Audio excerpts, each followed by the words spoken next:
This FireKeepers Casino 400 Betting Picks edition of the NASCAR Gambling Podcast here on the Sports Gambling Podcast Network is brought to you by Underdog Fantasy. Sign up with our promo code RACESGPN to claim your first deposit offer up to $250 in bonus cash. UnderdogFantasy.com, promo code RACESGPN. We're also brought to you by Rhythm. Rhythm's college football and NFL projections are now live. Claim your 7-day free trial today by going to sportsgamblingpodcast.com/rhythm. That's sportsgamblingpodcast.com/RITH. Driver, start your engine!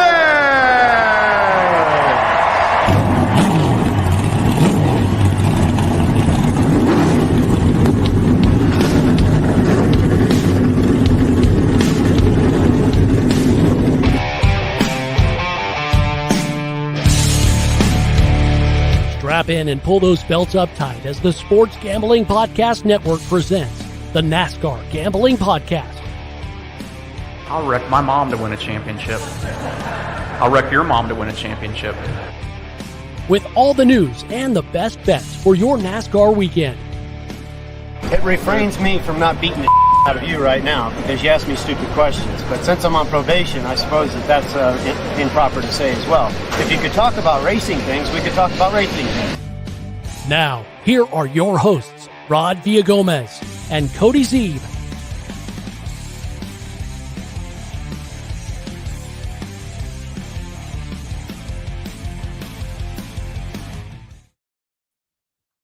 Just promise not to wreck Joey Logano and Denny Hamlin to win a championship. It's the NASCAR Gambling Podcast here on the Sports Gambling Podcast Network. He's Cody Zeeb. I'm Rod Villagomez. The controversy continues, but we're on to Michigan, Cody. I'm pretty much done talking anything and all things Richmond. Just gonna put that to bed. So yeah, we're good. Well, much like Kush in the chat, I'm awake, Rod. Just want you know what it is? I think my voice instantly wakes people up. That's what it is. Sorry, Kush. That bell goes off on YouTube, and yeah, Jessica says, "Hey guys," and no promises. No promises is correct because we're going to talk about that in a minute. Rod, Walter also checked in earlier. We had to. I love how you put in there that we had to push the green flag back. So yeah, we pushed the green flag back a little bit, but Walter was in here earlier. What's up, boys? Checking in. My favorite bet of the weekend: Eric Jones top 10 plus 360. I'll tell you what, Walter, you're going to want to stay tuned because we're going to be talking about Eric Jones a little bit today. A little bit of legacy love for you. And I love me some Legacy Motor Club, right? Because in fact, I almost forgot it was Legacy Motor Club because I haven't said it in so long, but I love it because, my driver owns it. So I feel good talking about some Eric Jones today. We're going to Michigan, ladies and gentlemen, the FireKeepers Casino 400. Going to be a fun event, a 2-mile track that we're navigating across. Playoffs looming ever so closely. Playoffs? Well, that's what Austin Dillion was going through his mind as he was taking the green-white checker. But yeah, listen, this is going to be a lot of fun. This Michigan racetrack, a lot bigger than the 1.5 miles. Okay, a lot. It's a half a mile, but still. Races pretty quickly. Races fast. This is going to be a great, great, great weekend of racing. Yeah, this is going to be exciting. Look, the 1.5 mile package has been the best package. And that's been 1.5 miles. I get this is a 2-mile track, but it races. This is going to race the same as the other traditional 1.5 miles, right? It's this race will race a lot like Kansas. It'll race a lot like, of course, it'll race like Michigan from last year because that's what it is this year. It'll race like Kansas, like Las Vegas, most specifically, but it's that type of package. Obviously, we know the race that we got at Kansas just a couple of months ago. So yeah, this is going to be a really, really good weekend. Andrew checking in, 23-11 weekend. I can tell you we will be talking plenty about 23-11 today. Jessica as well said, I've never said this, but let's go, Bubba. Jessica's on board with the 23-11 love. And yeah, we're gonna be talking about 23-11 today as well. I love that everybody in the chat's already all up in our doc. Get out of our doc, you guys. Give us something to talk about in the show. Don't give out all the picks before the show. Jeez, guys. I've said it before and I'll say it again. We have the most brilliant audience ever, not just in the chat, but out there. You guys listening, you guys are so on it. We almost don't need to do the show for you anymore But we're gonna keep doing it because we mostly just do it for ourselves. But well, I was gonna say I wouldn't know what to do with my you afternoon. guys just happen to listen to us. Yeah, I mean, Rod and I are having this conversation whether anybody's listening or not. and it's funny because early on, I think we've decided the same thing. We were like, you know what, this show's gonna happen because we just love talking NASCAR together. If anybody else listens, that's a bonus. But thank God you guys do. And you guys also listen because of the Sports Gambling Podcast. You want to go and make sure you check out the Sports Gambling Podcast because they launched their 32 NFL team previews. They're giving out a $500 Circa Futures for listeners, plus the EPL returns. So make sure to check out the Soccer Gambling Podcast and the Premier League Gambling Podcast for your footy fix. Subscribe to both wherever you get your podcasts, just like this one, or as always, inside the SGPN app. Cody, it's Michigan. Cody, it's like I said, it's that 2-mile track. It's the speediest of all speeds. We're in the birthplace of the vehicle. I guess. I don't know. I guess it is, isn't it? Like Michigan, you consider Ford. I mean, yeah, I suppose that is true, Rod. Yeah. So definitely they amp their game up. Actually, it is a very important note and something we're going to touch on today because this is the backyard for Ford and Chevy. I mean, this is where they are from. This is where they live. And this race means a lot, specifically to one of those manufacturers, which we're going to talk about in a bit and touch on that more. But yeah, it means extra because the Etzel Fords of the world attend this race because it is in their backyard. And this is where they want to see those types of wins. Andrew as well saying the beautiful Irish hills of Michigan. Can't wait to be there. I believe Andrew was in the Discord saying going to be in his pop-up camper all weekend down at the track, tailgating and enjoying. Gotta say, I am very jealous. I'm going to be at the racetrack this weekend myself, Rod, going back to the local dirt track again and doing a little more pit reporting. So that's going to be fun. But it's a lot of fun. So not quite the NASCAR race, but I'll take it. So in 2 years from now, when Cody's at the ARCA Menard Series doing pit reporting, we are going to be like, I remember when he was just on the NASCAR Gambling Podcast with that dude Rod, who's still there, by the way, still doing his thing. I have a feeling I'll still be here too, but we do have who would win on this this track? I don't know, Rod. What do you think about your racing skills? It depends on what I'm racing. Like if we're talking tricycle race, that would be a hell of a lot of fun. I would do one lap around with you in a tricycle. That would be a 2-mile tricycle run. You think that would go well? Yes, that would be the best. Rod would win that because this big boy ain't lasted 2 miles on a fucking tricycle. I'd be cramping up like a mother. Like there's no way in hell I probably wouldn't even make it to turn 1. Oh, that'd be fantastic. I tell you what, Jessica, you tell us what we're racing and we'll tell you who wins that one. Cody, I guess we have some news. We do have some news. Well, first of all, if you're looking for our reactions to the race on Sunday, if you didn't know, because for some reason you only listen to this Cup Series picks show every week, now you will know because I'm going to tell you. Go back and listen. Sunday night, we did a live recap show. It'll be back 2 episodes ago before the F1 Gambling Podcast, which you should check out as well. That is in your feed also over on the YouTube, on the podcast. But yeah, we did a reaction show that night. I did a lot of yelling, Rod, and got very heated because I get passionate and was very passionate about this. So you'll get all the reaction stuff to that. I do want to say real quick though, because my dad loves this show first and foremost. I saw your dad subscribed on the YouTube, so yeah, shout out to Joe.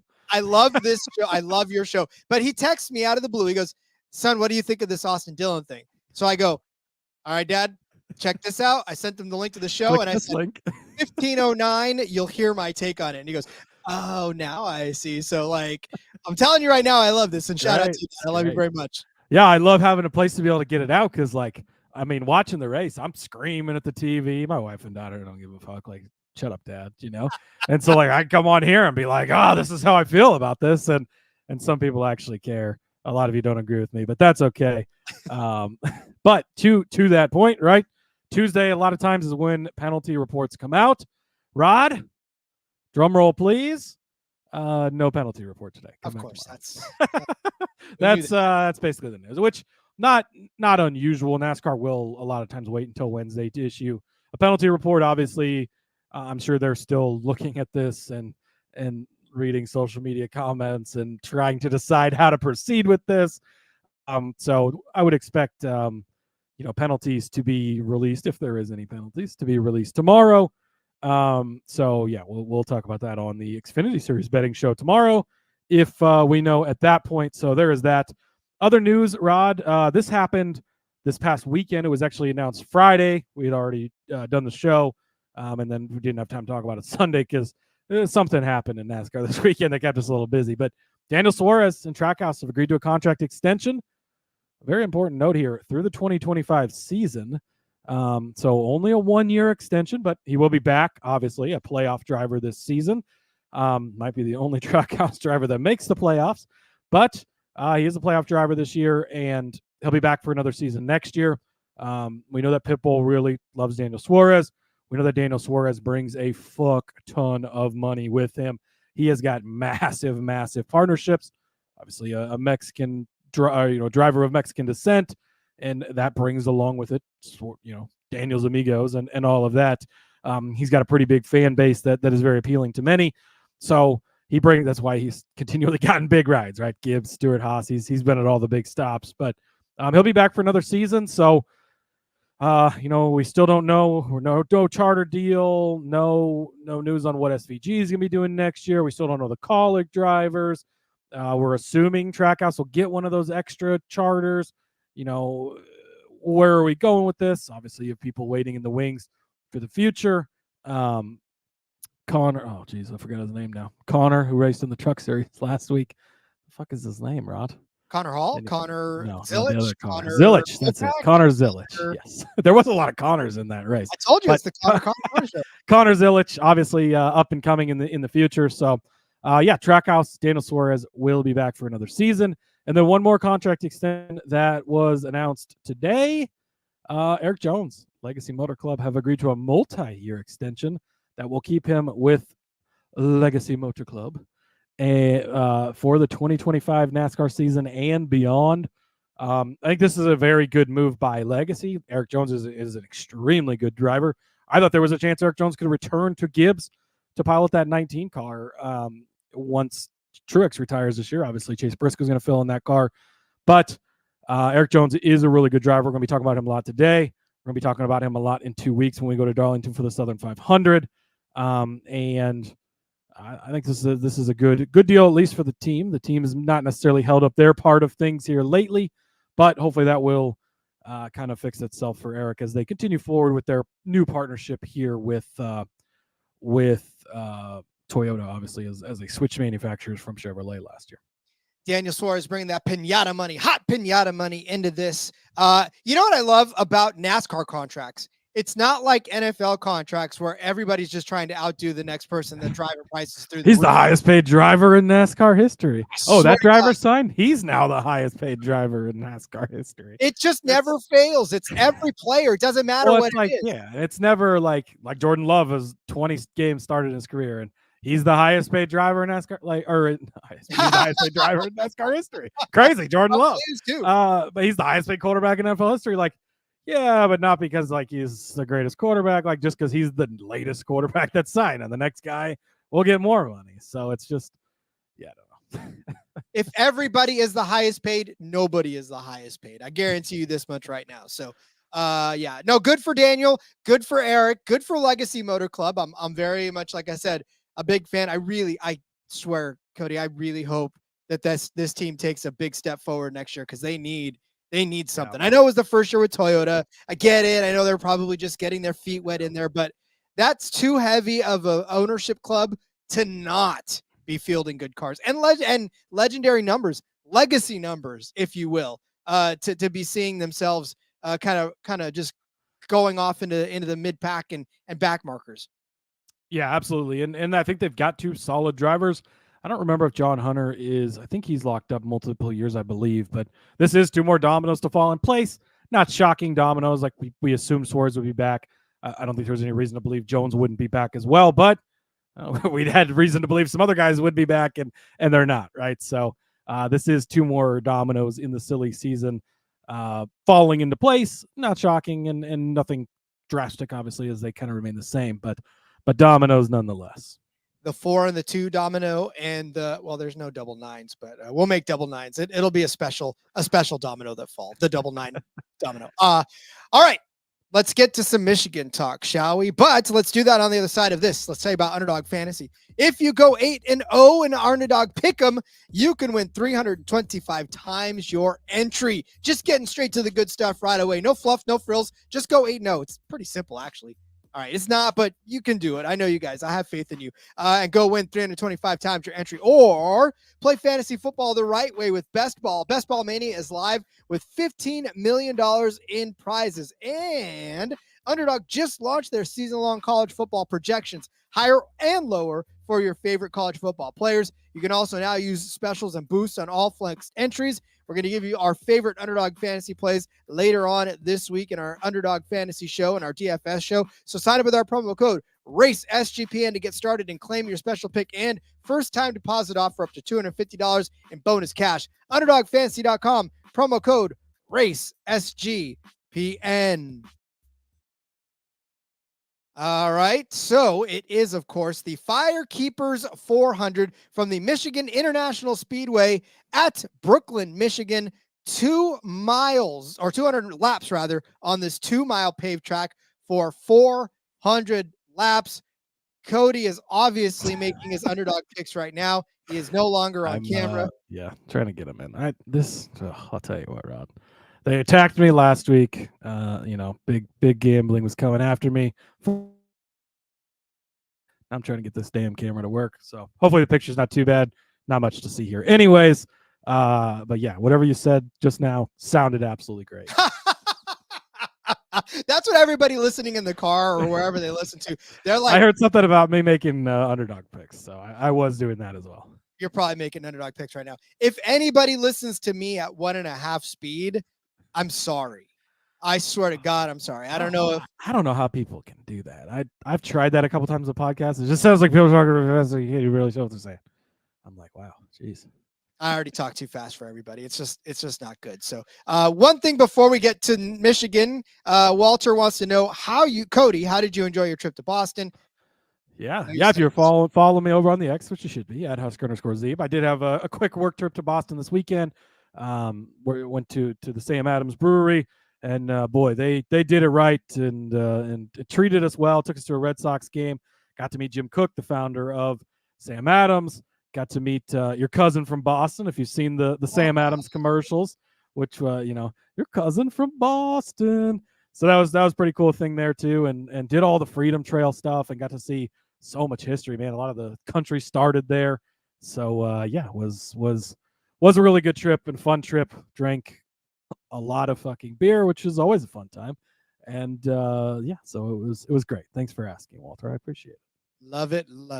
All right, Cody. So who is in this race, this FireKeepers 400?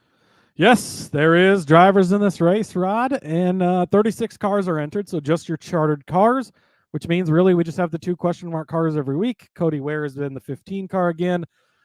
So yeah, I would expect him to finish within the last 5 places on the grid. And AJ Allmendinger returns in the number 16 car.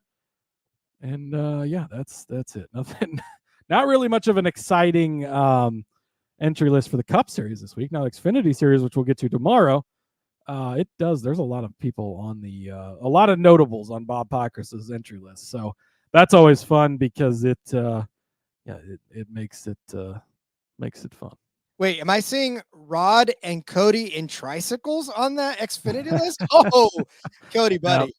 Oh, wait a minute. Breaking news. Cody has been replaced. Somebody else is going to be filling in for me because he's not doing that. It's the IMSA race. They already are putting you out of it. They're taking you out of the car and putting a new person on. But we're okay. I wanted to break down this noticeable trend, but I'm going to wait till it's time to break down the trend. There's one trend in particular on this track. We'll get to it later in this. We'll get to the trend. I already know what trend you're talking about just for me bringing it up because it is a very prominent trend, and we are going to talk about it later. You'll have to wait for that because it's coming soon, Rob. Indeed. All right, coming soon are our bets. So why don't we start laying them out for everybody from this Michigan International Speedway? Yeah, so we're going to Michigan here, Rod. I'm going to start with a head-to-head that I like. Two guys that aren't normally matched up in head-to-heads, which is kind of nice to see. I like when they do that. This one is over on Bet365. Noah Gregson, my guy. I'm going to take him over Carson Hocevar minus 115. But Cody, Carson Hocevar coming off his best career finish, 8th place last week at Richmond. Great run by Carson Hocevar.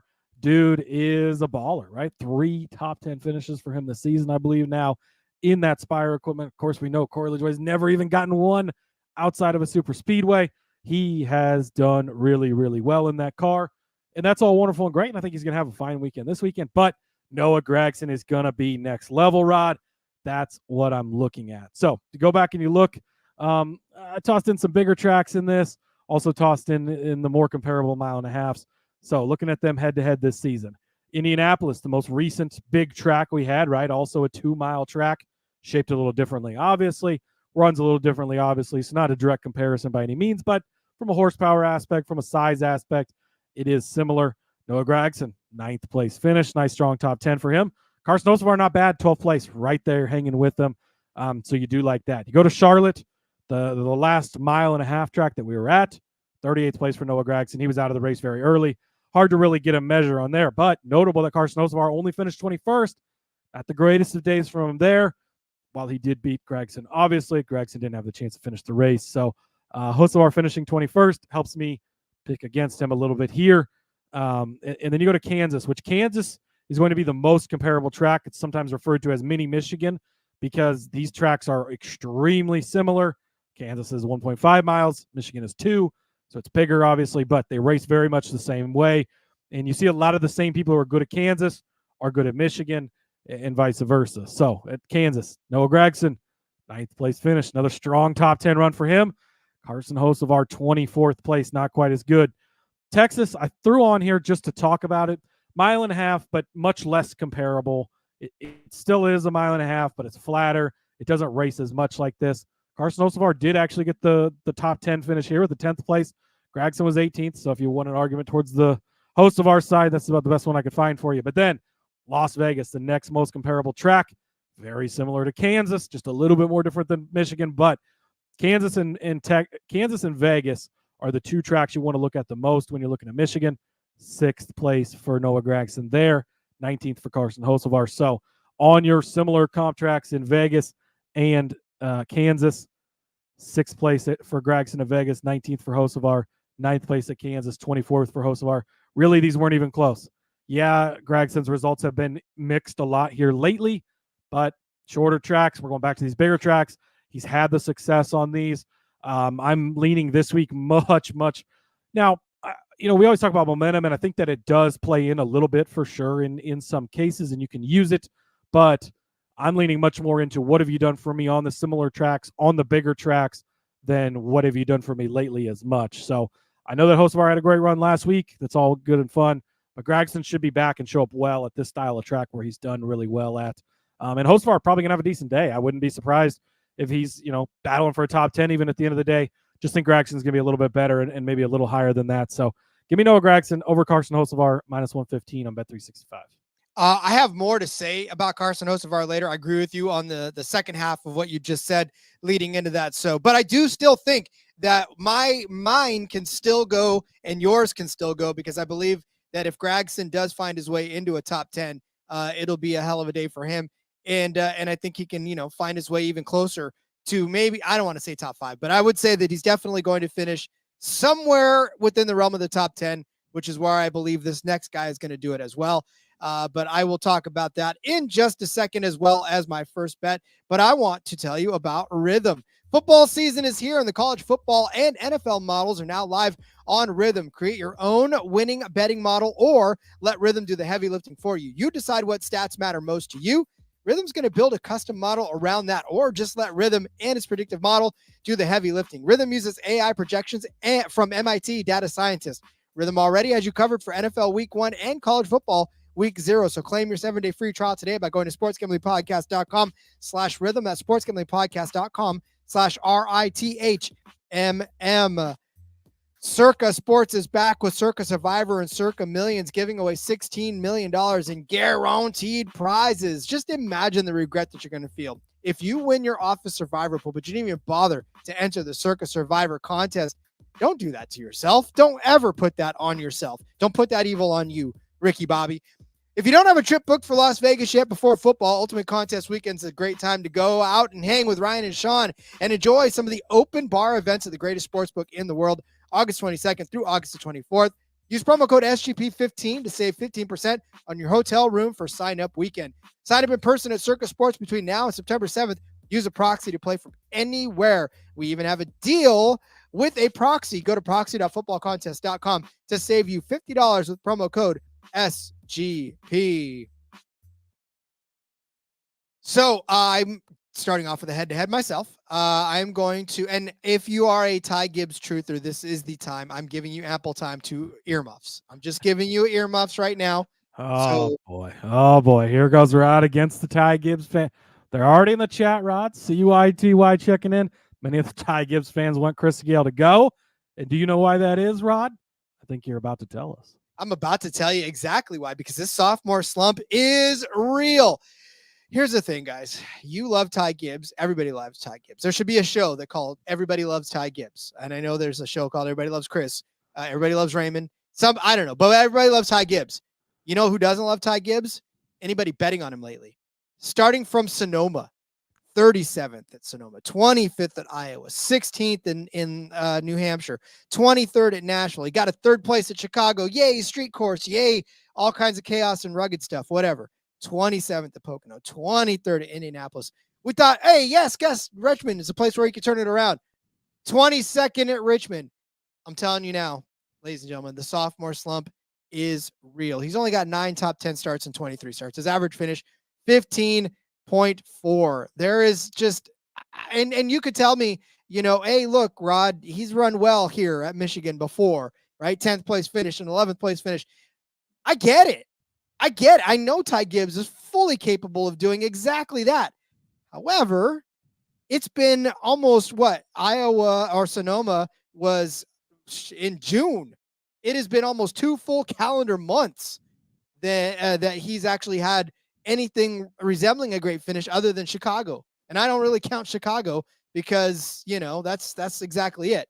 So that's the Ty Gibbs part of this one. And I know he's capable of finishing 10th and 11th. I understand that.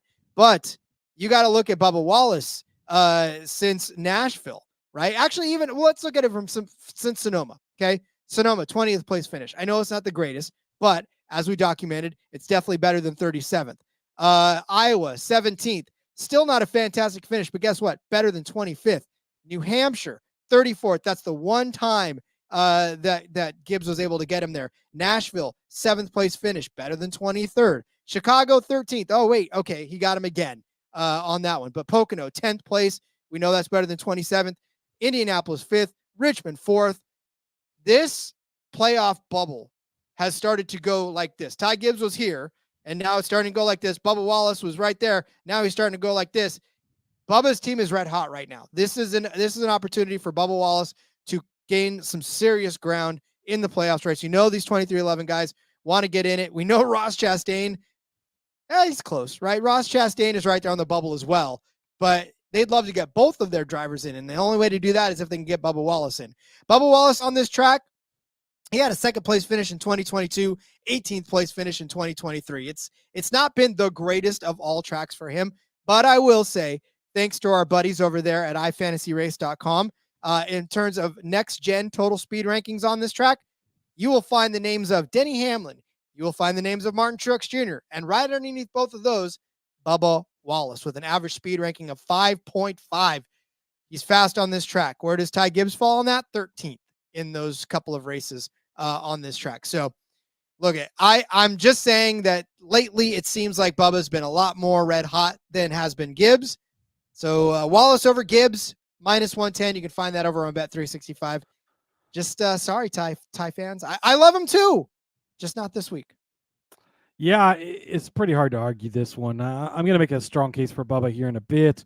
And his performance has slacked off a little bit from where it was at these similar tracks, but he's been really good here in the past, really, really good here in the past. And like results not even indicative of where he ran always. But he's been strong here, and he's been really fucking good at Las Vegas, really, really fucking good at Kansas. And you just, man, it's hard to trust Ty right now. Big Ty fan. And I think that he's the next great thing, right? But we're just, I don't want to say the sophomore slump like you, Rod, but there might be something to it. I don't know. Try it on. Try it on. It feels good. It doesn't feel good, but it's potentially what is happening right now, I guess. All right, where are we going next? It's not all the hate for Ty Gibbs. Although, I mean, if my sophomore slump was still making the playoffs on points, I'd be pretty happy. So you got to say overall, the season's not that bad. So next up for me, Rod, going back to Noah Gragson, just got done talking about him over on Hard Rock Bet 365. They have him at plus 450 for a top 10 finish. Absolutely love this. Do you remember the numbers I was just reading off to you? 9th place at Kansas, 6th place at Las Vegas, 9th place at Indianapolis. Noah Gragson, this track type, bigger tracks, he's been showing up and he's been doing well. Love it. So that's, I mean, really, I already talked him up. This is just a continuation of that. I think he's going to beat Hoswar. I think that's going to be because he's in the top 10, plus 450. Great number. Rod, stop me if you've heard this one before. But Todd Gilliland, 7-1, Hard Rock, Bet 365. Give it out every single week. I gave out the stat last week, Rod. He's finished 17th or better in 10 of the last 11 weeks. Oh, hold on. I just updated the stat after last week. 17th or better in 11 of the last 12 weeks. He just keeps getting it done. 6th place at Indy. Yeah, we had some fuel and stuff ago, but doesn't matter. Put himself in position. Got the finish. I don't care how you get there. Just get there. 17th at Charlotte most recently. 14th at Kansas. 4 spots at the most comparable track. Outside of it at 7-1. This doesn't cash every week, Rod, even though I give it out every week. But it continues to be close. It has hit a few times, like it did at Indy. You keep betting it, it's going to cash more than it's enough to make it profitable, at least at the rate that it's been going. He has been really strong. He's been solid. Go back and look at Las Vegas earlier this spring. Not great, but that was before the Todd Gilliland that we now know, right? But before the multi-year contract, number one guy at Front Row Motorsports. By the way, we're in Ford's backyard, and Ford's been really fucking good here, which we're going to talk about in a little bit. Todd Gilliland is in one of those Fords. 7-1, just being disrespectful to him still. So Noah Gragson plus 450 for the top 10. Todd Gilliland plus 700. The Ford aspect of it is exactly why I would go with this. I mean, if anything, yeah, I don't know. This is the toughest one for me. I see it every week, and I'm like, yeah, that's great value, and then it doesn't happen. So I'm just kind of like, but yeah, I think this week in particular with Ford being as strong as they are here, I'll do that. I would like to point out Dos Flacos dissing on his guy, Ty Majeski. Wow. Can't believe you, Dos Flacos. The only Ty he recognizes is Tyler Reddick. So Dos Flacos no longer a Ty Majeski fan. Maybe not maybe that may have been a mistake he made there, but too late. It's on the record now. You can't go back. You're locked in now, buddy. You said it on YouTube. Oh, snap, snap, he says.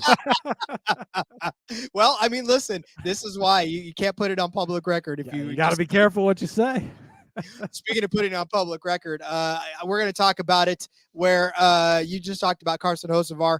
I actually like his number for a top 10. He's at plus 450 as well over on Hard Rock. Look, the thing about Carson Hocevar, you said it. He's only got a handful actually of top 10 finishes, 3 top 10 finishes this season. Last week at Richmond was great. That 10th at Texas, and then the 8th at Gateway. The 10th at Texas, I think, is what's definitely a little bit more encouraging here in that I think you can get it done. But look at Indy, 12th place at Indy. That I think is where I'm definitely hanging my hat, because we know that that Indy is a bigger track, obviously, than is the 1.5 miles. And he got it done. It's a 2.5 mile track, and he was able to hang for a 12th place finish over there, starting 30th, right? So 2 races in a row, he's looked solid. And I think that might just be what we're looking for. That little uptick in his arrow might be what I'm looking for him to get a top 10 finish here. The speed in the car, it's not always there with Spire, right? It's such a definite scratch your head. How can you get 8th place at Richmond, 12th place at Indianapolis, and then turn around and get 26th at Darlington, 24th at Kansas, 27th at Richmond? It's frustrating because he's a good driver. He's a talented enough driver to be able to turn in some top 10 finishes. They just got to give him the car to do it. And maybe now that, what was it? When was LaJoie's announcement? Was it before? It was before the break or during the break, right? Yeah, it was during the break, so before Richmond. Yeah, but they had to have known going into Indy that they probably weren't going to do it. So you look at the finishes since Chicago, the 24th place finish, 17th at Pocono, 12th at Indy, 8th at Richmond. I mean, the trend is there. The X factors of LaJoie being bounced and maybe all the efforts going into Hocevar's ride are there as well. So I think that might be enough. Plus 450, right, for a guy that's fringe top 10 over the last few weeks and then top 10 last week, I think is a good number. Look for Hocevar to be in the top 10 at plus 450. There is some similarities to the Gilliland deal there where he's kind of taken over. Like for right now, at least he's the lead man there at Spire. Bringing Michael McDowell in next year, so maybe that he'll be the veteran at least in the house. But Hocevar, man, he's just been having such an impressive season. Even though I made a case against him, it wasn't so much against him. It was just more of a better case for Noah Gragson. So I don't mind this at all. Plus 450 might be a little short for a Spire car on a bigger track. We'll have to see how that goes for him. But Carson Hocevar, Michigan kid as well. Maybe he can get it done. Speaking of Michigan kids, Rod, I hope our buddy Walter is still hanging around. He had said at the top of the show, "What's up, boys? His favorite bet of the weekend is Eric Jones." Well, that is also a great bet that I like, and not the only bet. I've got a mini Eric Jones car lift going on here, Rod. Didn't necessarily intend for it to happen, but you can't stop greatness when it does happen, so we're going with it. Eric Jones over on the Caesar Speakeasy. This one's juiced up a little bit, but his over-under is set at 18.5. It's minus 140. On the underside of it, which is, just to refresh, is finishing better than 18.5, but I fucking love this Rod. I don't care if it's minus 140 because he has been good here. 5 of the last 6 races at Michigan, his home track, better than 18.5. 2 of those were 18th place finishes, but still better than 18.5, so I will take it. Broke his back, obviously, earlier in the season, right? He did miss the race at Kansas, so we don't have that point to look at where it's the most comparable track, which kind of sucks a little bit. But you kept bringing him up a little bit after that, and I was like, oh, is his back still broken? Is his back still broken? But I'm starting to get off that now. I think we've seen some stuff. 14th place at Pocono a couple of weeks ago, one of those things. So I like that. He finished 19th place at Charlotte, 19th place at Texas, but Las Vegas, 14th place there, so much better than the 18.5. He was 10th place here last season. By the way, last season, 10th place here, they were already in their lame duck season, right? It was, we're not going to be with Chevy anymore. We're going to Toyota next year. And so legacy was kind of up in the air. Noah Gragson had left the team already at this point, I believe. And things were sort of seemingly falling apart over there. But still, a 10th place finish here, 9th place at Pocono last year. Again, big track, higher horsepower. Then you come back here in 2022, 8th place finish for Eric Jones. 2022 at Auto Club, which is a direct comparison, no longer exists, obviously, but a direct comparison to this being a 2-mile track, very similar. 3rd place from Eric Jones there. He is good at these tracks. He's so good, Rod. In 2017, as a rookie in the 2nd Furniture Row car in the 77, he finished in 3rd place. He has 3 top 11 finishes in the last 5 races. And then, like I said before, better than that 18.5, 5 of the last 6 times. Not only is he a Michigan kid, just got that new multi-year contract. He's feeling nice and relaxed. All these people are worried about their jobs. All these people are worried about all these things. So give me the Eric Jones under 18.5 at minus 140. Sort of hoping they'll maybe even just move that down to 17.5, give you a better number. I would still take it there if it does move. But also, top 10. I found, by the way, I know Walter brought up a number, but I found top 10 plus 450 on both Hard Rock and Bet365. Those must have the same provider. They seem to be very similar numbers. But if you have either of those options, great number there. And then, Rod, going to go out on a limb here. A little bit of a long shot. Nice little pizza bet for you. Top finishing Toyota at 65-1. Now, I know you're going to say, what the fuck are you talking about? Because both the 2311 cars should be really good here. Denny Hamlin's fucking good everywhere, right? He's been great at Kansas. We know all that. Martin Truex Jr., well, we saw last week what can happen. Christopher Bell should be fast, but we saw what it could happen. couple of things with this top Toyota bet. So I think Eric Jones has the upside of a top 10, maybe even better than that. And there's only 7 other Toyotas in the field, right? You've got Eric Jones, you got the four JGR cars, you got the 22311 cars, and you got his teammate in John Hunter. John Hunter, obviously, we're not super worried about him. All the other cars should finish better than Eric Jones, right? They're faster on a week-to-week basis, but Toyota's been having themselves some issues here lately with engines, most specifically coming out of the Gibbs camp for more than anything. So all of a sudden, well, you lose a JGR car. Okay, that's one guy out of the way. Now Martin Truex Jr. gets caught up in something. Well, that's another one out of the way. Christopher Bell, he's kind of a checkers or wreckers type of racer at times, right? So maybe he's fast but has a problem.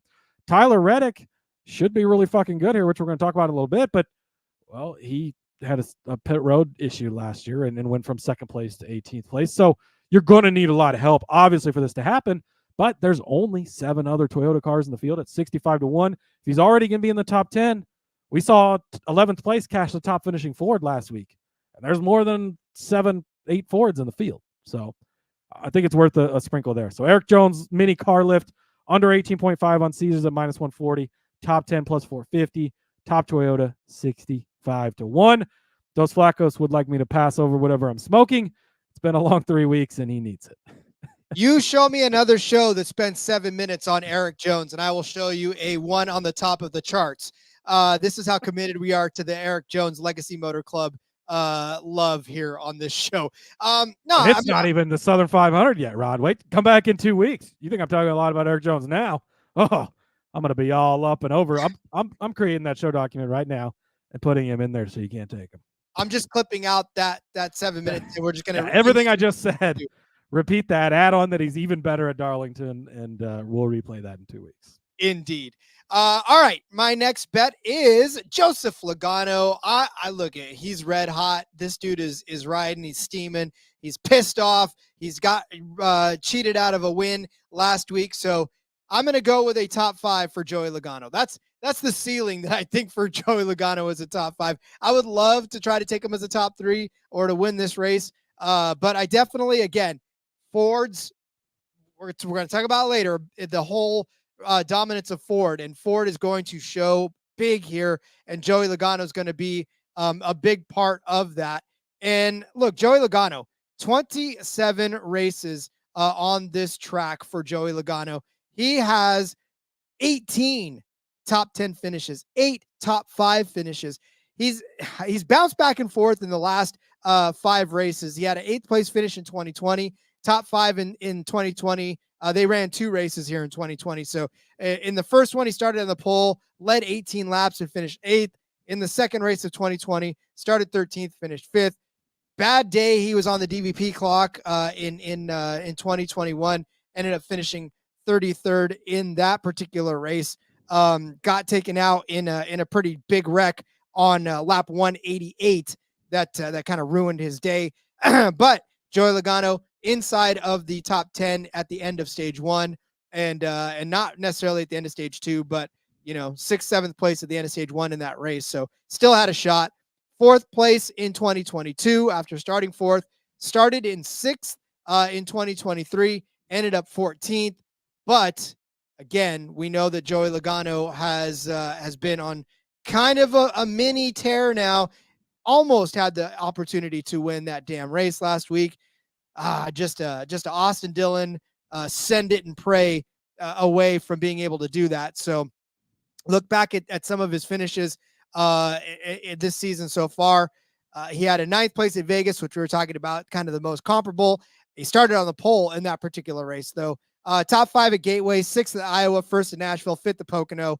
A 34, he got crashed out of Indy, which again kind of sucked, but the hardest guy in the garage to predict. However, I think a pissed off Joey Logano is a dangerous Joey Logano.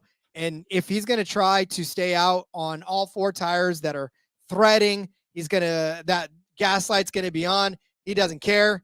He just wants. He's got that extra long fuel tank. You don't have to worry about gas. This is what I'm saying. Like, they literally he's still running on that fuel from Nashville. He is, in fact. I know, because they never give him gas. They just change the tires and they let him go. But yeah, Joey Logano, top 5 this week, plus 190 on FanDuel. Yeah, I mean, if I ever figure out how to figure out what Joey Logano is going to do, I would add some comments to this, but I can't ever figure it out, Rod. So, yeah, there you go. But yeah, I think you did make some great points. And man, Ford should be fast this weekend. That's something we're going to continue to talk about. So somebody else who should be fast this weekend, Rod, Tyler Reddick, top 5 at plus 125. I wanted to give Tyler Reddick as an outright this week, Rod. I'm going to talk about that in a little bit when I get to the outrights. I ended up having to leave him off because there's somebody else on the board. I couldn't not take them, and we'll talk about that. But I needed to get in on Tyler Reddick. I will not be surprised by any means if Tyler Reddick wins this race, and I fully expect him to be in competition. I'll talk about that more in a bit. But I'm going to take his top 5, plus 125 at Bet365. I feel like this is pretty safe, mostly because he's finished in the top 5 like 47 races in a row, it seems like. But he's got top 6 finishes in a row, and 4 of those 6 have been inside of the top 3, finishing on the podium. Now, Rod, he's not ever been very good at Michigan if you look at the finishing results, because I think 18th place is actually the best finish he has here, but sometimes the results can be deceiving. Last season, the fastest car in the field was Tyler Reddick. He was right there hanging with Chris Buescher. They were just going at it lap after lap. Comes down to pit road. This is when Tyler Reddick's pit crew was fucking him 6 ways to Sunday. And just, it was crazy. Every single week they did it again. I don't remember. I think it was a loose wheel. I don't know what it was, but ends up finishing in 30th place after having the second fastest, maybe the fastest car on the day. But that's not been an issue here lately, knock on wood. They seem to have figured out some pit crew issues, and things are really going crazy. Did finish 29th here in 2022 in his other Toyota start, but he had an engine failure. So, again, hard to really judge that. But he has been, 6 top 6 finishes in a row. 4 of those 6 have been in the top 3. Also, he's been top 8 in 8 of the last 9 races. Like, Tyler Reddick, while he's not won in this stretch, has been just really fast. He's right there every single week and continues to get good, solid finishes. When you want somebody for a top 5 at a lower number, that's exactly what you want. Second place at Indy just a few weeks ago on our last big track we went to. 6th place at Pocono. You'll take both of those. 4th at Charlotte, 4th at Texas. 2nd place at Las Vegas, one of the most comparable tracks again. He also won Kansas last fall, the most comparable track to Michigan. I love Tyler Reddick this week. I'm sad to have left him off of winning the race, but the top 5 number I do love at plus 125. And so if he wins, I will cash the top 5 at least. Yeah, there's some good value in the top 5. Again, like you said, it's hard to not take a particular something that fits the stereotype of what's happened the last few days, or last few years rather, in this race. So yeah, I mean, I love the top 5.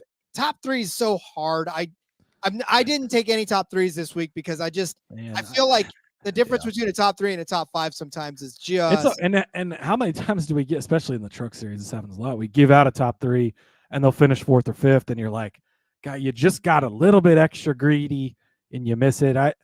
Top 3 just seems so much tougher than a top 5. It's only 2 spots, but you're almost doubling the amount of spots that they can finish in, and the discount is not so crazy. I'm perfectly fine just cashing a plus 125. If he finishes 3rd, great. Maybe you go in on the top 5 and you sprinkle a little top 3 just in case he hits it. Double dip. But man, I generally stay away. I'm sure if you've listened to the show long enough, I generally stay away from top 3s other than in certain situations. Denny Hamlin was that situation last week. Boy, that almost backfired on us, but it did cash. So we'll take it. But yeah, I agree with you there.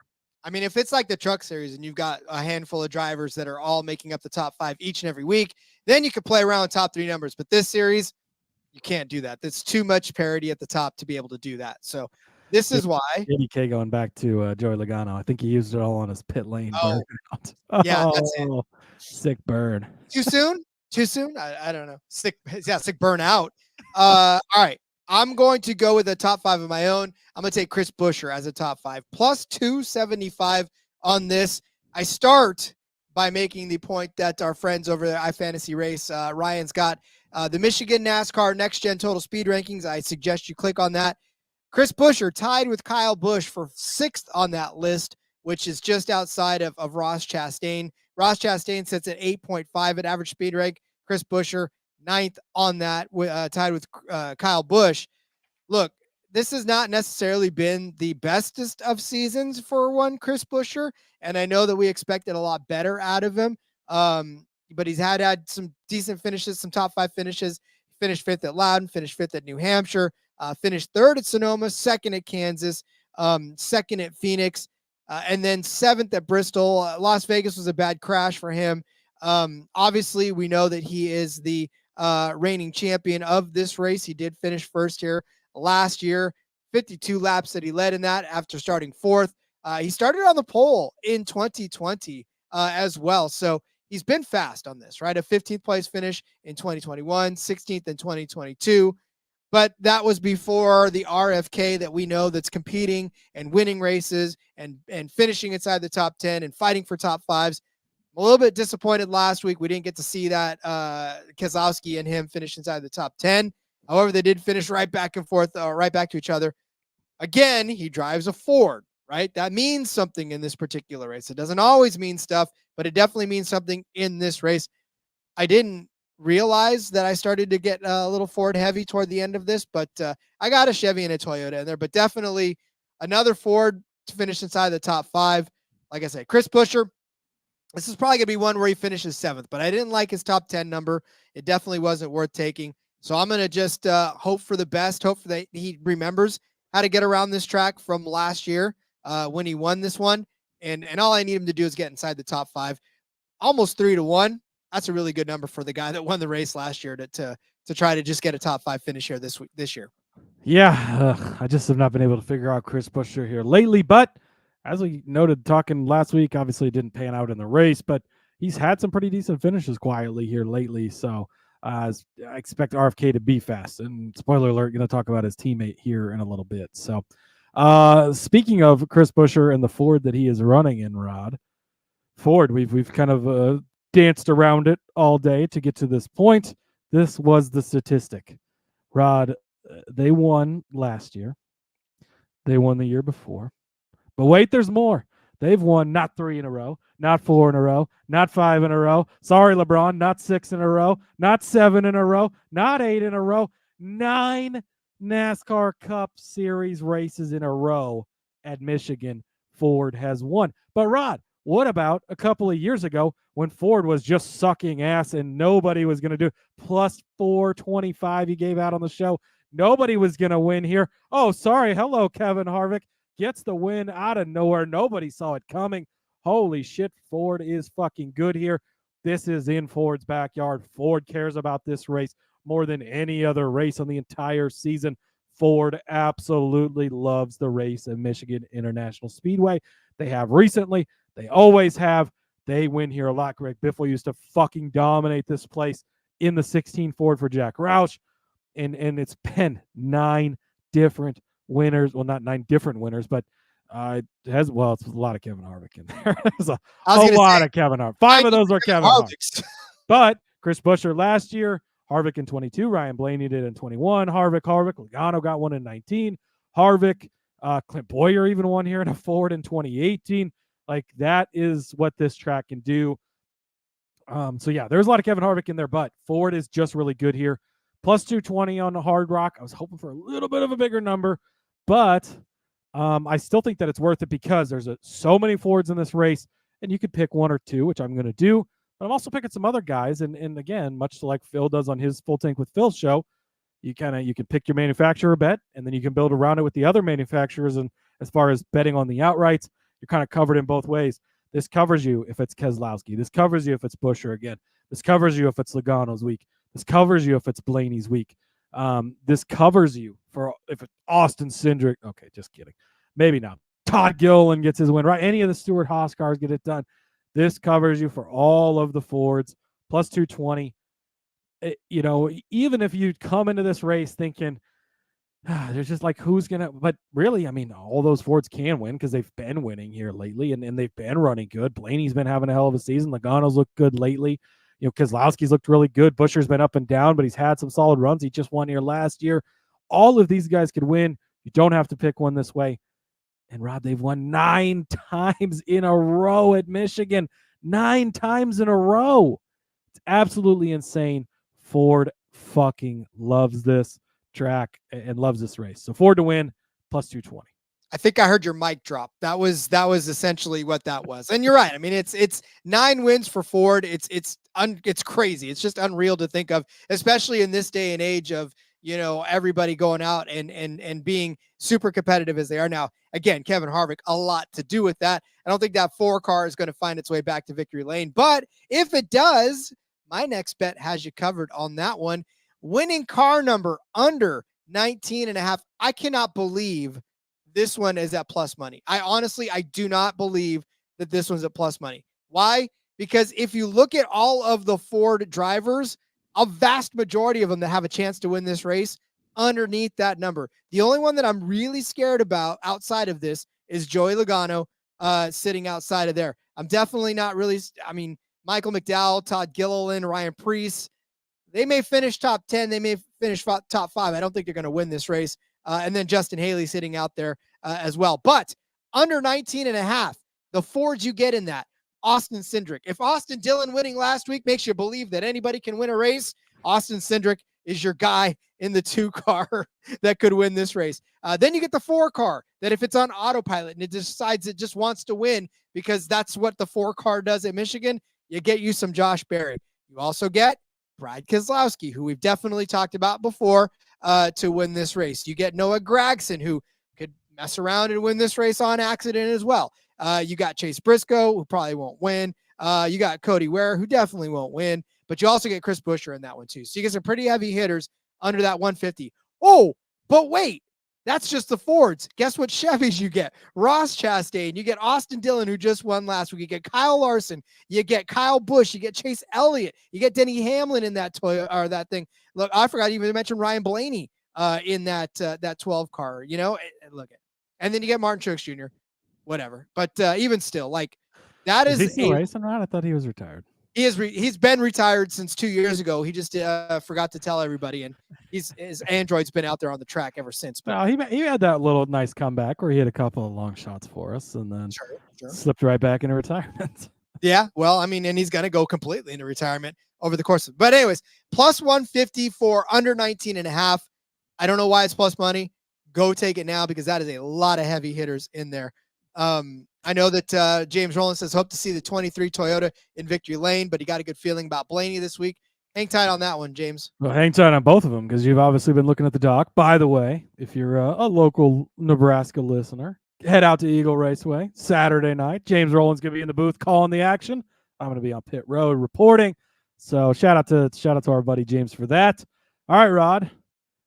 Without further ado, should we get into this long list of winning bets? Yeah, I've been scrolling since we started the show, and I haven't reached the end of your outright yet. A little behind baseball, right? We've got this Google Doc, and Rod's line of bets is like this big, and it's very nice and kept. And mine is like this long because I filled in the last box with a lot of stuff, but it's good stuff, Rod. We're here to make some money. I talked about Tyler Reddick, how much I loved him, how much I wanted to bet him to win this race. He's 7-1, maybe 8-1 some places. I had him in the document, going with it. I started looking at the stuff, and Kyle Larson is 7-1 on FanDuel, Rod. How could you pass up on Kyle Larson this week? Kyle Larson won. You know that before Ford started winning all the time, you know who was winning here? Kyle Larson was winning here. 3 races in a row. Rod, in that fast Hendrick number. No, wait a minute. That was in the 42 Chip Ganassi car. 3 races in a row. Kyle Larson loves this place. Yeah, well, he hasn't won since 2017 here, Rod. So, well, what's that mean? Well, let's look back at the comparable tracks we've been to this year, right? Kansas. Let's look at Kansas because I said that was the most comparable track. Mini Michigan. Who won at Kansas? Kyle Larson did. All right. Okay. Let's go back and look at Las Vegas. The other next most comparable track. Who won at Las Vegas? Kyle Larson did. Let's not forget the Knoxville Nationals champion of last week, the greatest race car driver in the world, Rod. I will continue to die on that hill. Sorry, Kramer. But Kyle Larson is that 7-1 Absolutely fucking not. He should not be this high. If you have FanDuel, go get that now. It is going to come down. It's lower everywhere else, and it will not stay at that number. Go get it. Go look at other mile and a halves we've been on this year. He did not race at Charlotte, obviously, but that car was really good. Allgaier did a great job in that car, for the first half of the Coke sugar, or not sugar, just the Coke 342.5 or whatever the fuck it was. But Texas, he led 77 laps there. That was the overtime debacle where it got a little farther back. Oh, and then the most recent 2 mile big track we had, Indianapolis. Guess who won? Kyle fucking Larson. He's going to do it again this week, Rod. Too good to pass up Kyle Larson at this number. He should not. Did they forget who this is? He used to be plus 300 every week. We could never bet on him. Fucking Kyle Larson at 7-1. Go get this sooner rather than later. You do not want to miss out on it. BetMGM also hanging some good numbers, Rod. They've got Brad Keselowski a lot higher than everybody else. 13-1. He's as low as 9-1 in some places. Yeah, BetMGM. Go get this now. Brad Keselowski. Rod, we have raced at Michigan in the Cup Series 106 times in history. No Michigan native has ever won. That includes Brad Keselowski. What manufacturer does Brad Keselowski race for? The one that's won 9 times in a row here, and he has been really good. 4th place finish here last season. Led 15 laps. By the way, his teammate / the car he owns is the one who won this race. 6 top 2 finishes here. There is probably not a track that means more to Brad Keselowski that he would like to win at more than in Michigan. 6 times he's been the bridesmaid. Not this weekend. He should have won at Indy, which Kyle Larson ended up winning, but he was well on his way to winning it and ran out of fuel, obviously, notably, that allowed Larson to end up winning the race. But you go back to Pocono, 7th place there. He led 20 laps, fast car again. 2nd at Charlotte, even after starting 30th, all the way in the back of the field in that Coke 374.5. 2nd place finish there. He won at Darlington, which is an intermediate track. We're getting a stretch there. 2nd place at Texas, though. Again, light comparison, but 4th place at Las Vegas. Led 38 laps there as well. Man, he's just been really, really good at Michigan. He's so due for it. He finally got that win off his back, right? We talked about that on the F1 Gambling Podcast this week with Lewis Hamilton. He finally got that win, and boom, he won again. He's got 2 of them now after not winning for many years. A former champion, long time since victory lane, right? A lot of comparisons there. Keselowski at 13-1. Boji Joe said, Rod, don't pick Bubba. Rod can't pick Bubba because I'm picking Bubba 25-1 over on FanDuel. Bubba Wallace. Look, we talked about him earlier. He's been really good on the comparable tracks here. Led 21 laps last season before an 18th place finish. Again, his teammate was one of the fastest cars in 2022. He led 22 laps that day, finished in 2nd place, arguably had the best car on the day. He had a 9th place finish here on the 43 car even. Not a good car in 2020 when he finished there.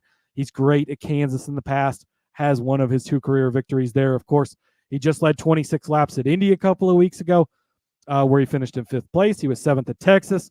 Las Vegas, he was in 5th place. He should not be 25-1. Bubba Wallace, potentially one of the greatest points racers we have. I mean, what else do you call it, right? Last season, had to fight and scratch and claw to get there. He got it done. Then he advanced through the playoffs. He's doing the same thing again this year. He has just been gnawing away and gnawing away. Now he's on the positive side of the points battle. He's going to is Bubba Wallace really a top 10 at plus 110? Where? JDK? Yeah, tell it probably bet 365, I'm guessing. But yeah, if that's the case, I'm going to add that officially on the card as well. But 25-1, too big of a number. And then Rod, I wanted to throw out a Hail Mary this week because, well, we saw a Hail Mary winner last week, right? And now it's cracked open that door, giving you some belief. Guys like Clint Boyer have won here in a Ford after, not being the greatest week to week, whatever the case may be. I really considered Austin Dillion. 250-1. I had him. You probably saw it. I had him in the document for a little bit. 250-1. Should Austin Dillion win this week? Absolutely not. But last year, Chris Buescher won at Richmond. Then he turned around and won at Michigan. The year before, and really this was Chris Buescher not winning a lot, right? Just kind of showing up and all of a sudden, whoa, back-to-back wins. The year before, Kevin Harvick struggling, wins at Richmond, turns around and wins the next week at Michigan. 250 to 1. It might be worth the story to throw something on it. But I passed up on him, Rod, for a guy that I've talked about multiple times already today. Noah Gragson is 150 to 1 over on BetMGM. He has been really, really good on the comp tracks.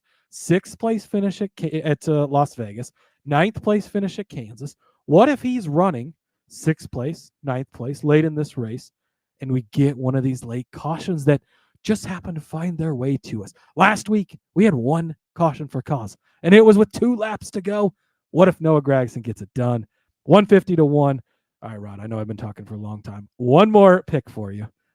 This is a bonus bet. Our guy, Steve Shermer, over on the Golf Gambling Podcast. Make sure you check them out.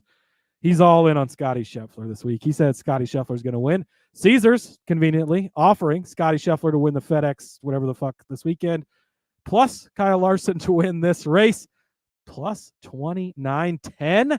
Yes, please. Parlay those two together. I just laid out the case for Kyle Larson, and you're going to get him with the best golfer in the world coming off the Olympic gold. Going to kill everyone again this weekend. He's on a Tiger Woods-esque run. That's about as much as I know about golf, but I don't need to know anymore. Golf Gambling Podcast has you covered. Give me Scotty Scheffler plus Kyle Larson plus 29.10. Rod, welcome back to the show. It's nice to see you. So I'm 87 years old now, and I've just got to take out my dentures, and I'm going to go ahead and give my pick.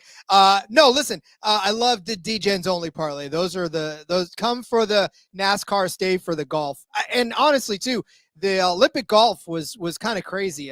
It was better than the Olympic breakdancing. I'll give you that much right now. No shade on. I love me some off the wall sports, but that was a little too off the wall for my that needs to stay on break into electric boogaloo. Ooh, if you get too off the wall for Rod in sports, you've that line everybody's talking about this week, it's been crossed. Yeah, that's exactly it right there. I just can't anymore. All right, I'm going to go with the another Ford to win this race, and a Ford that has won this. The number for this one is crazy. FanDuel, like we said, if you're in a FanDuel state, go grab these FanDuel numbers because I don't know what's going on. Shout out to FanDuel. Not hashtag not a sponsor, but no, they've been kicking ass on the numbers here lately. Sure have. Ryan Blaney plus 850 over on FanDuel. Allow me to read Ryan Blaney's finishes since 2018. 8th place, 5th place, 9th place, 24th, 4th, 38th, win the race. 5th place and 9th place. So a string of solid top 10 finishes with a 4th place in 2016 mix in. How many you say? 8 top 10 finishes, 5 top 5 finishes in his 15 starts. We all know the reigning series champion is locked into the playoffs with a couple of big wins coming from Iowa and Pocono, which, again, not comp tracks to this one, but still some solid finishes along the way too. 3rd place at Indianapolis, which we're talking about a fantastically large track for him. And he led 44 laps at Pocono, 201 laps at Iowa. Look, Ryan Blaney obviously can get it done, and he did get it done a few years ago and took the checkered flag home with this one. 850 though for a Ford to win this race is just insane to think about. And not to mention, we talked about the under 19.5 number on that. You can double up and get that as well, along with the Keselowski 13 to 1. If you think either one of those guys, if you think both of those guys have a shot, like put something down on that and then put something down on the under 19.5, because I'm telling you right now, Ryan Blaney should not be plus 850 to win this race, especially because he's done it recently and is one of the faster cars week after week after week. How fast is Ryan Blaney? Well, our fans of iFantasy Race total speed ranking season to date at conventional tracks heading to Michigan. There's Denny Hamlin, there's Kyle Larson, there's Ryan Blaney. That's your top 3 right there. Total speed rankings to date for heading to Michigan. Total speed rankings, not just the conventional ranks, but everywhere. There's Kyle Larson, and then there's Ryan Blaney. Ryan Blaney's name sitting at the top of just about every single list that there is for speed rankings, right? He's a fast car. He's definitely got the capability of winning. We've seen him run up front more often than he hasn't. And I just, like I said, 850, disrespectful for Ryan Blaney to get it done at Michigan and be another win, put another win in his cap here to close off what's been a pretty solid defense of his championship so far. Better than Joey Logano's from last year. That's for sure. Low bar, but yes, much better. Yeah, it's hard to argue with any of your points there. I don't know if you've noticed my outright card is a little full, so I might not add that myself, but I do like it. It is a good pick. Boji Joe calling his shot. Tyrone Gibbs gets his first win here. I'd love to see it. I don't know if that's going to happen, but maybe it does. Yeah, I mean, again, it's a Toyota. if he helps into a Ford, I definitely would love that one. So yeah, and then back to JDK, the Bubba top 10 at plus 110 is on Bet365. I'm officially adding that as one of my picks. Bubba Wallace top 10 at plus 110. I made all the points obviously when I talked about him to win, but I think that he should be a top 10 car on the day as well. Especially at plus money. That's definitely something worth looking into. All right. Get out your pen and paper. We are going to go over our bets from this FireKeepers Casino. Hopefully you have a backup notepad and pen too. Get out your stone tablet and or all stone tablets and your chisel. We're going to go over this. All right. We are going to start with Cody's pick. Yeah. Look at it. Again, this is why you got to listen to the YouTube graphics up on the screen. Look at that little tiny font on my side. I love to see it. Yeah, that's definitely if you have glasses and you need to read to take them off and get there. Oh, look at that. I even put text. You are paragraph text. This is why Rod's first time making a graphic. Sorry, guys. Holy cow, I've never done this before. Canva, take me away. All right, get out your pen and paper. We're going to go over the bets. For those of you on YouTube, this is now time to look at my beautiful graphic that got destroyed. Cody, started you off with Noah Gragson over Carson Hocevar at minus 115. I said that Bubba Wallace would finish better over Ty Gibbs at minus 110. Cody said Gragson would finish inside of the top 10 at plus 450. I said that Hocevar would finish inside of the top 10 at plus 450. Cody also tossed in Todd Gilliland to top 10 finish at 7-1. Also, Jones to finish under 18.5 at minus 140. Jones as a top 10 at plus 450. Jones as a top Toyota. Mr. Jones at 65-1.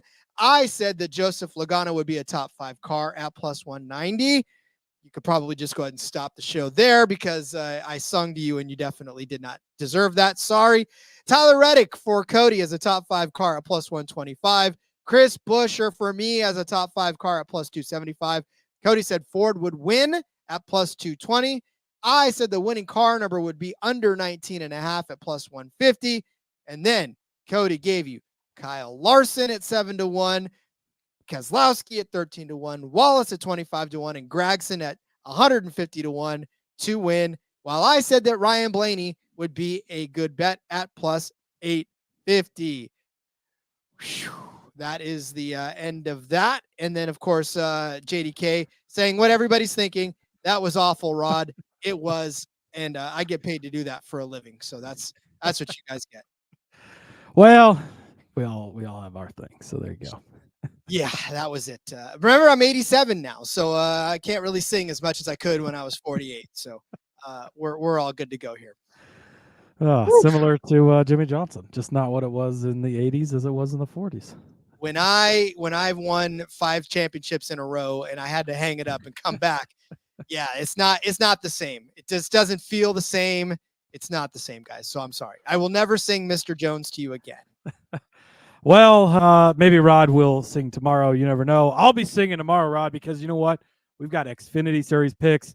Love Xfinity Series. And guess what? It's the super speedway package on Michigan. It's going to race like in Atlanta. Oh, I'm so fucking excited. This is my favorite time to bet. Let's fucking go. Make sure you come back tomorrow. Join us for that.